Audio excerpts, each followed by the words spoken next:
Hello everyone. स्वागत है आप सबका आईबीएस हिमाचल के ऑफिशियल यूट्यूब चैनल पे। जैसा कि आप सबको ज्ञात ही हो गया होगा या न्यूज़ भी मिल चुकी होगी कि एचपीएआरसीओ द्वारा जो है अब एजेंसी जो है डिसाइड कर ली गई है। और इसको लेकर बहुत लंबे टाइम से बहुत सारे बच्चों को इंतज़ार था कि एग्ज़ाम कैसे हो पाएगा, कैसे होगा, ऑफलाइन होगा या ऑनलाइन होगा। तो फाइनली इन सब जो न्यूज़ थी इनसे जो है सबको अब आइडिया क्लियर हो गया है कि एचपीआरसीए द्वारा जो है बहुत लंबे टाइम से ये प्रोसेस चली हुई थी कि कौन एजेंसी होगी। पहले जो है सीडेक द्वारा एग्ज़ाम करवाने की कोशिश करवाई जा रही थी, उनके साथ जो है कमीशन जो है लगातार बात कर रहा था, लेकिन उनसे बात नहीं बनी। तो अभी जो है एक एजेंसी डिसाइड हो रही है, जो अब देखने को मिल रहा है कि बहुत सारे न्यूज़पेपर पे, बहुत सारे जगह पे ये पब्लिश भी हो रखा है, या एच पी आर सी द्वारा, राज्य चयन आयोग द्वारा भी इसके बारे में जो है न्यूज़ दी गई है कि अभी जो है एजेंसी जो है ईबीडीसीआईएल, सॉरी ईडीसीआईएल जो एजेंसी है ये डिसाइड हो चुकी है। ठीक है, एक बड़ी न्यूज़ है, बहुत सारे एस्पिरेंट्स के लिए बहुत बड़ी अच्छी न्यूज़ देखने को मिलेगी। ठीक है, और अगर आप देखेंगे तो इस एजेंसी ने क्या क्या बोला है, कैसे एग्ज़ाम होगा, किस तरह के एग्ज़ाम करवाए जाएंगे और कहाँ कहाँ सेंटर हैं या कौन से सेंटर होंगे या कहाँ पे होंगे, तो ये सब हम आगे डिस्कस करेंगे कि ये एजेंसी कब तक एग्ज़ाम ले सकती है। इसको लेकर बहुत सारे न्यूज़ मार्केट में देखने को मिल रही हैं कि कब जैसे एग्ज़ाम होगा। ठीक है, तो इसको देखते हैं कि एग्ज़ाम कैसा होगा, सीबीटी होगा या कैसा एग्ज़ाम देखने को मिलेगा। ठीक है, तो आपने बहुत सारी और भी न्यूज़ सुन ली होंगी कि एग्ज़ाम कैसे होगा बहुत सारी जगह पे, बट हम आज पूरा का इसके ऊपर जितना भी क्लैरिफाई हो सकता है कि कब एग्ज़ाम हो सकता है एग्जैक्टली और कैसे एग्ज़ाम हो सकता है, और हमारे यहाँ पे सेंटर अवेलेबिलिटी क्या है, कितनी जो है कितने लोगों ने फॉर्म फिल किया है, तो कितनी लंबी प्रोसेस हो सकती है, वो सब हम आज डिस्कस करेंगे। जो बहुत सारे एस्पिरेंट्स को इंतज़ार है कि कब तक जो है आपको क्लैरिफाई एक न्यूज़ मिल सके, तो उसको हम डिस्कस करेंगे। जैसे आप बहुत सारे न्यूज़पेपर कटिंग आउटलेट में देखेंगे कि ये डिसाइड हो चुका है कि जो है एचपीआरसीओ द्वारा एग्ज़ाम करवाया जाएगा। तो एचपीआरसीओ द्वारा एक बड़ी न्यूज़ है कि एचपीआरसीओ द्वारा भर्ती एजेंसी जो है, रिक्रूटिंग एजेंसी जो है डिसाइड कर ली गई है, और वो जो एजेंसी है वो भी डिसाइड हो गई है। ठीक है, ईडीसीआईएल एजेंसी है, डिसाइड कर ली गई है, और ये प्रक्रिया है, जो भर्ती प्रक्रिया है या रिक्रूटमेंट प्रोसेस है, वो जल्दी ही शुरू हो जाएगी।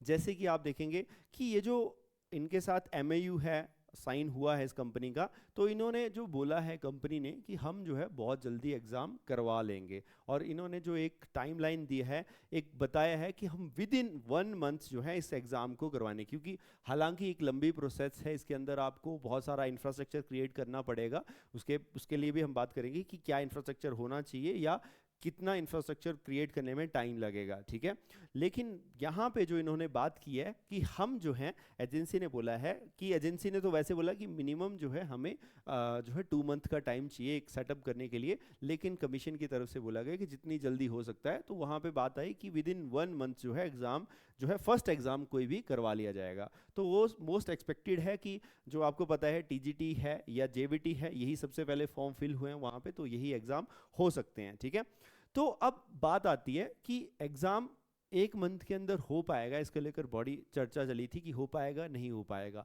तो इसको लेकर हम देख पाएंगे कि हिमाचल में इंफ्रास्ट्रक्चर की कमी है, क्योंकि एज सच एग्ज़ाम के लिए इतना इंफ्रास्ट्रक्चर ऑनलाइन एग्ज़ाम के लिए नहीं क्रिएट था, जो गवर्नमेंट एजेंसी द्वारा नहीं क्रिएट किया गया था, जैसे एचपीआरसी हो गया या एचपीपीएससी हो गया। लेकिन अगर हम देख पाएँ, या अगर आप बहुत सारे एस्पिरेंट्स होते हैं जो सेंटर के एग्ज़ाम दे रहे होते हैं, वहाँ पे आप देखेंगे एसएससी के एग्ज़ाम दे रहे होते हैं, बैंकिंग एग्ज़ाम आईबीपीएस के एग्ज़ाम देते हैं, या आप नेट के एग्ज़ाम दे रहे होते हैं, या अदर कोई एग्ज़ाम जैसे मेडिकल के, पोस्ट ग्रेजुएशन के, एम्स के एग्ज़ाम दे रहे होते हैं, वो सारे ऑनलाइन होते हैं। तो अगर वहाँ पे आप देख पाएंगे कि वो सारे एग्ज़ाम हिमाचल में कंडक्ट होते हैं, बहुत सारे सेंटर जो है हिमाचल में अलॉट किए जाते हैं उन सेंटर एजेंसी के द्वारा। तो यहाँ से तो आपको क्लैरिफाई हो रहा होगा कि हिमाचल में ऑनलाइन एग्ज़ाम का एक स्कोप है, अभी जो है बहुत सारी अवेलेबिलिटी है जहाँ पे एग्ज़ाम हो सकता है। जैसे बहुत सारी जगह पे, मतलब जैसे अगर आप देखेंगे कि सेंटर की एजेंसी है, चाहे एसएससी है, चाहे आईबीपीएस है, अगर ये भी किसी थर्ड पार्टी के द्वारा एग्ज़ाम करवाते हैं, तो वो भी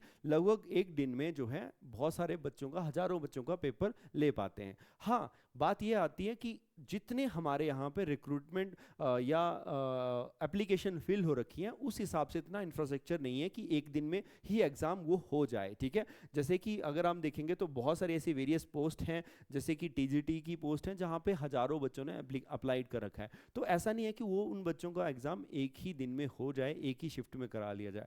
तो इसके ऊपर है कि हाँ एग्ज़ाम हो सकता है, जो बोला जा रहा है कि विद इन 1 मंथ हो सकता है, 1 महीने तक, या आप लेके चलो कि नवंबर तक, ये नवंबर एंड तक ये एग्ज़ाम हो सकता है, फर्स्ट कोई भी जो भी करवाएगी एजेंसी।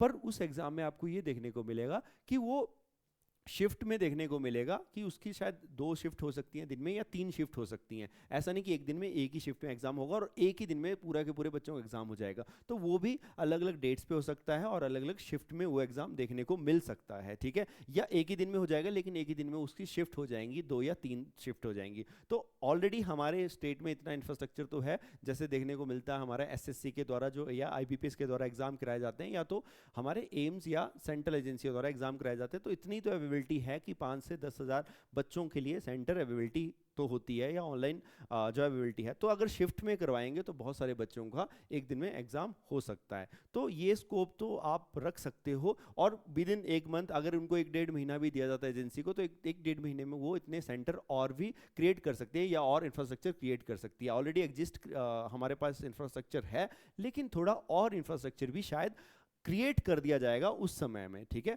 तो इस पॉसिबिलिटी को हम नकार नहीं सकते हैं कि एग्जाम हमारा जो है डिले हो सकता है। कि अब बहुत सारी जगहों पे चर्चा चली है कि नहीं 1 महीने में 1.5 महीने में कैसे हो सकता है, तो उस पॉसिबिलिटी को भी हम जो है नहीं डिले कर सकते हैं, ठीक है, या नहीं सोच सकते कि हाँ डिले ही होगा। तो ये पॉसिबिलिटी रख के चलो कि जो इन्होंने बोला है, कमिटमेंट एक कर रहे हैं, तो ये भी शायद फुलफिल हो सकती है। और जहाँ पे एक प्राइवेट एजेंसी की बात आती है तो वहाँ पे आप देखेंगे प्रोफेशनलिज्म होता है। जैसे आप देखेंगे कि एसएससी बहुत सारे एग्जाम लेती है, एसएससी जो प्राइवेट एजेंसी एसएससी एग्जाम कराती है तो वो भी प्राइवेट एजेंसी के द्वारा कराती है। और प्राइवेट एजेंसियाँ हर जो टाइम लाइन दी होती है उन्होंने कि इस टाइम में एप्लीकेशन फॉर्म आएगा, इस टाइम में एग्जाम होगा, इस टाइम को उनका रिजल्ट आएगा, इस टाइम में मेंस एग्जामिनेशन होगा, इस टाइम में वो अदर उस एग्जाम है उसका टायर करवाएंगे।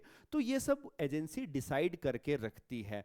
तो प्राइवेट एजेंसी का तो ये आप अपने एग्जाम पे भी देख कर चलो कि हमारे जो अब भी एग्जाम करवाए जाएंगे जितने भी आरसीए द्वारा, वहाँ पे भी ये प्रोफेशनलिज्म आपको देखने को मिलेगा कि वहाँ पे एजेंसी पहले से डिसाइड कर देगी कब एग्जाम होगा, कितनी डेट को इसका रिजल्ट आएगा, कब जो है फाइनल प्रोसेस होगी। तो ये भी आने वाले टाइम में आपको देखने को मिलेगा एचपीआरसीए द्वारा। और ईडीसीआईएल जो एजेंसी है जिसने ये डिसाइड कर रखा है कि एग्जाम जो है इतने टाइम में करवाएंगे, तो इस पॉसिबिलिटी को हम नकार नहीं सकते हैं। तो मैं आपको ये क्लियर कट बोल रहा हूँ हाँ कि ये जो बताया है इन्होंने, तो इस न्यूज़ को आप नकार नहीं सकते और इस फैक्ट को नहीं नकार सकते कि एग्ज़ाम डिले होगा, जल्दी हो सकता है, ये पॉसिबिलिटी रख के चलो। और उसी तरीके से आप अपनी प्रिपरेशन को अच्छे से करो कि कभी भी हो सकता है, इतनी पॉसिबिलिटी लेके चलो कि हमें मतलब जो सीरियस एस्पिरेंट्स हैं उनको तो इतनी प्रिपरेशन करनी चाहिए इस हिसाब से कि नवंबर एंड तक या नवंबर मिड वीक तक, मिड मंथ नवंबर का मिड वीक तक हमें अच्छी प्रिपरेशन करनी है, एग्ज़ाम हमारा एक्सपेक्टेड हो सकता है, ठीक है।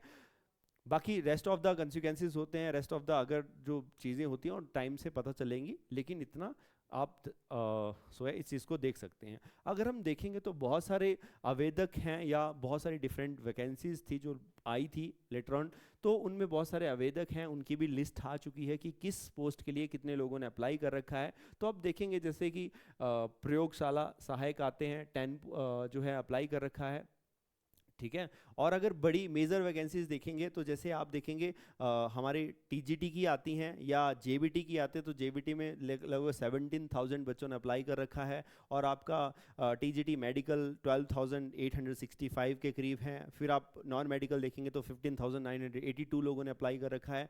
और अगर देखेंगे हम आर्ट्स में तो 44,000 के करीब अप्लाई कर रखा है। बाकी और भी बहुत सारी वेरियस पोस्ट हैं जो छोटे छोटे पोस्ट हैं, जहाँ पे कई जगह 10 लोगों ने अप्लाई कर रखा है, कई जगह 1 ने, ठीक है। तो ऐसे भी सर्टेन पोस्ट हैं जहाँ स्पेसिफिक कोर्स, स्पेसिफिक डिप्लोमा चाहिए होता है, वहाँ बहुत कम लोग अप्लाई। तो ये सब पोस्ट तो आप सोचो जो बहुत जिनमें बहुत कम लोगों ने अप्लाई कर रखा है, वो तो एक दिन में ही ये सबका एक दिन में एग्जाम कंडक्ट करवा सकता है जो भी एजेंसी डिसाइड हुई। इतना तो कैपेसिटी कमीशन में भी वहाँ पे होती है, जो एचपीआरसीए की अगर बहुत सारे लोग विजिट किए होंगे, देखा भी होगा, तो उनकी भी इतनी वहाँ पे सेंटर कैपेसिटी है और वो डेवलप विद इन टाइम हुई भी है वहाँ पे, ठीक है। बाकी हाँ, जहाँ पे आप टीजीटी आर्ट्स वगैरह देखें जहाँ 44,000 है, तो इनमें हम एक्सपेक्टेड कर सकते हैं कि ये शिफ्ट वाइज होगा। शिफ्ट वाइज नहीं होगा तो अगर हम ये सोच के चलें कि अगर उन्होंने पहले जो है बहुत छोटे, जैसे टीजीटी आर्ट्स को बाद में एग्जाम कंडक्ट करवाते हैं, तो पहले वो देख सकते हैं कि जैसे टीजीटी मेडिकल है या नॉन मेडिकल है, तो यहाँ पे कम स्टूडेंट है, 10 से 12 हज़ार है, तो 10 से 12 हज़ार के लिए इंफ्रास्ट्रक्चर को वो जो है शिफ्ट में पेपर लेके वो कंडक्ट करा सकते हैं कि एक दिन में या 2 दिन में उसको 3 शिफ्टों में 2 शिफ्टों में एग्जाम कंडक्ट करवा दिया और हो गया। तो वहाँ से फिर इनको ज़्यादा और कॉन्फिडेंस आएगा और इंफ्रास्ट्रक्चर देखने को और मिलेगा। तो जैसे बड़ी पोस्ट है जहाँ पे 40-50,000 बच्चे देखने जहाँ एप्लीकेंट होते हैं, तो उनका एग्ज़ाम भी ये इजीली करवा सकते हैं। तो मेरे को लगता है कि इस तरह से जो है कमीशन ने डिसाइड करा, बहुत अच्छी न्यूज़ है कि ये एजेंसी डिसाइड होगी है। नहीं तो पहले बहुत ज़्यादा बच्चों में ये चलता रहता था कि एग्ज़ाम कैसे होगा, फॉर्म तो फिल करवा लिए हैं, तो अब ये फाइनली डिसाइड हो गया है। तो आप लोग अच्छे से प्रिपरेशन करो, ठीक है, जो कि आपको देखने को मिलेगा बहुत जल्दी एग्ज़ाम, ठीक है। तो यही इन्फॉर्मेशन थी, बहुत इंपॉर्टेंट थी, बहुत सारे बच्चे जानना चाहते थे कि ये जो फैक्ट दिया है ये हो भी पाएगा नहीं भी हो पाएगा। तो होप सो इस चीज़ से आपको क्लियर हो गया होगा। आप माइंडसेट क्लियर करके चलो, अपने एग्ज़ाम पे फोकस करो। जो आपकी बहुत सारे लोग जो हैं अफवाहें फैलाते हैं या उसके ऊपर भरोसा ना करो, आप अपनी प्रिपरेशन करो और उसके साथ ही चलते रहो। जो भी एक कमीशन द्वारा एक ऑफिशियल जो है बताया जाता है, ऑफिशियल नोटिफिकेशन आती है, उसके ऊपर भरोसा करके चलते रहो, ठीक है। तो यही था आज के लिए। होप सो आपको ये क्लैरिफाई हो गया होगा कि कैसे एग्ज़ाम होगा और कौन सी एजेंसी है, ये एजेंसी डिसाइड होगी है, और एग्ज़ाम कब होगा ये भी हमने डिस्कस कर लिया। तो आज के लिए इतना ही, धन्यवाद, थैंक यू सो मच।